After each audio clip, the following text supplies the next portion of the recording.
The Bush lineage has blood ties to a great number of former presidents: George Washington, Millard Fillmore, Franklin Pierce, Abraham Lincoln, Ulysses Grant, Rutherford Hayes, James Garfield, Grover Cleveland, Teddy Roosevelt, William Taft, Calvin Coolidge, Herbert Hoover, Franklin Roosevelt, Richard Nixon, and Gerald Ford.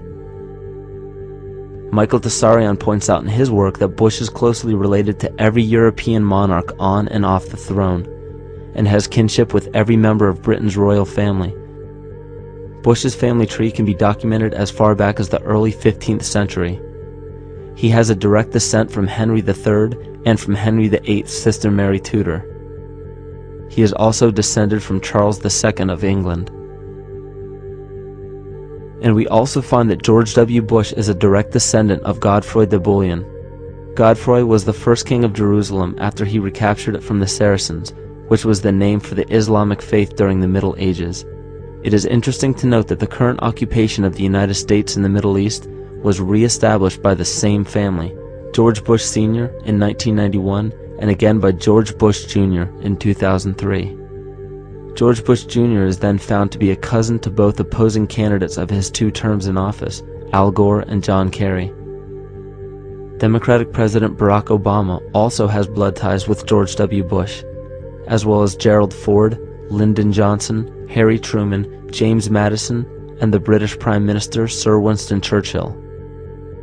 On the opposing side of the 2008 presidential ballot, John McCain is descended from Robert the Bruce, King William I of Scotland, and also Godfrey de Bouillon. Probably one of the most interesting facets of the bloodline relations is the fact that the whole British royal family has descent from the Muslim prophet Muhammad through the Arab kings of Seville. This bloodline was passed through the kings of Portugal, Castile, and eventually down to King Edward IV. This is a very, very different story from what you hear the media pumping out every day, being this idea of lineal superiority. It's completely debunked according to the foremost authority of aristocratic lineage, Burke's peerage. And this just goes to show that there's the true story, and then there's the manufactured illusion, the front that's given to the public.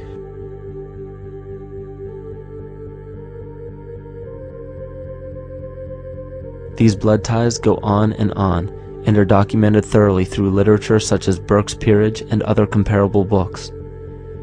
The point of all of this is that we find not just the same people, but the same intent within the people who have held high positions of monarchy, dynasty, aristocracy, and democracy in the past and present, and they are all related by a physical and symbolic link,